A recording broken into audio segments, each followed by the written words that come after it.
का आदर। एक बार एक गांव में राघु नाम का व्यक्ति रहता था। उसके पिताजी गांव में बहुत बड़ा कारखाना था, जहां पर आधे से ज्यादा गांव के लोग नौकरी करते थे।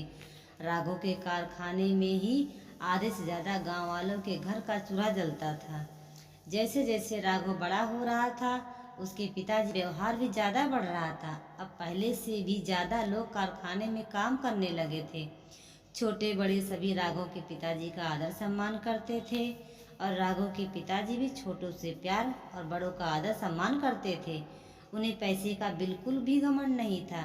जब भी उनके घर पर कोई बुजुर्ग उनसे मिलने आता था, तो राघव के पिताजी हमेशा मुस्कुराकर उनसे मिलते और उनके पाँव भी छूते थे। लेकिन राघव को ये बात अच्छी नहीं लगती थी। उसे लगता था कि उसके पिताजी तो इतने बड़े व्यापारी हैं और ये सब गांव वाले उनके कारखाने में काम करते हैं, लेकिन फिर भी पिताजी उन लोगों के पाँव छूते हैं, जबकि उन लोगों को पिताजी के पाँव छूने चाहिए, जिनकी वजह से उनका घर का खर्च चलता है। समय बीतता गया और राघव जवान हो गया। अब राघव की शादी भी हो गए और राघव ने कामकाज की भागदौड़ में अपने हाथ में ले ली। राघव जब भी कारखाने में जाता, लोगों पर चिल्लाता रहता था। वो किसी न किसी छोटे को देखता और न किसी बड़े की उम्र का लिहाज करता था। बस उन पर चिल्लाता रहता था और बदतमीजी से बात करता था। राघव के पिताजी भी अब बूढ़े हो गए थे और धीरे धीरे राघव का व्यवहार अपने पिताजी के लिए भी बुरा होता जा रहा था। राघव अपने पिताजी का भी आदर सम्मान नहीं करता था। एक दिन राघव के पिताजी बीमार हो गए, लेकिन राघव ने अपने पिताजी की बिगड़ी हुई हालात पर ज़्यादा ध्यान नहीं दिया और उनकी हालत दिन भर दिन बिगड़ती ही गई। अब राघव के पिताजी की हालात इतनी ज़्यादा खराब हो गई कि वो चल फिर नहीं पाते थे। वो सारा दिन अपने कमरे में बिस्तर पर लेटे रहते थे। फिर एक दिन राघव के पिताजी का देहांत हो गया।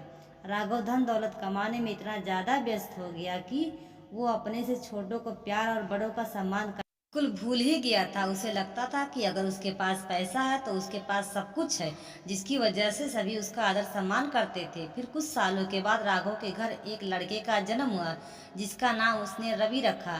राघव ने अपने बच्चे का बड़े प्यार के साथ पालन पोषण किया और अच्छे शहर में बड़े स्कूल में पढ़ाया। अब रवि भी बड़ा हो गया था और वो पढ़ाई पूरी करके वापस अपने घर आ गया। अब रवि ने अपने कारोबार की भागदौड़ को संभालना शुरू कर दिया। अब राघव की उम्र भी काफ़ी ज़्यादा हो गई थी और वो बूढ़ा होने लगा था। रवि ने अपना सारा काम अपने हाथ में संभाल लिया। जैसे रवि ने अपने बचपन से देखा था कि उसके पिताजी किसी का आदर सम्मान नहीं करते थे, वो भी ठीक वैसे ही करने लगा। वो अब बड़ों का आदर सम्मान नहीं करता था और ना ही अपने पिताजी का आदर सम्मान करता था और उनसे ढंग से बात भी नहीं करता था। फिर राघव की हालात भी एक दिन काफ़ी बिगड़ गई और वो बीमार हो गया। तब रवि ने अपने पिताजी के ऊपर ज़्यादा ध्यान नहीं दिया। वो अपना पैसा कमाने में व्यस्त रहा। ये देखकर राघव को बहुत बुरा लगा और वो अपने कमरे में बैठकर रोने लगा। तब उसे एहसास कि उसने अपने बच्चों की परवरिश सही ढंग से नहीं करी।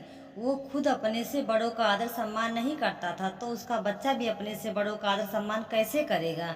तब राघव को इस बात का एहसास हुआ कि जो मैंने अपने पिताजी के साथ किया, आज वही सब कुछ मेरे साथ हो रहा है। तब राघव को अपने किए पर बहुत पछतावा हुआ, लेकिन अब राघव का कुछ भी नहीं कर सकता था।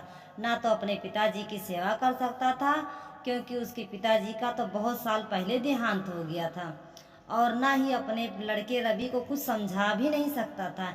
ऐसे ही कुछ सालों के बाद राघव और उसकी पत्नी का भी देहांत हो गया। कहानी से हमें ये शिक्षा मिलती है कि हमें बड़ों का आदर सम्मान करना चाहिए। जो सुख हमें बड़ों के साथ प्रेम में से रहकर मिल सकता है, वो हमें धन दौलत से नहीं मिल सकता। जीवन की असली खुशी धन दौलत से नहीं, बल्कि बड़ों के प्यार में होती है। अच्छी लगी ये कहानी? परी मोटिवेशनल स्टोरी को लाइक कीजिए, सब्सक्राइब कीजिए। धन्यवाद।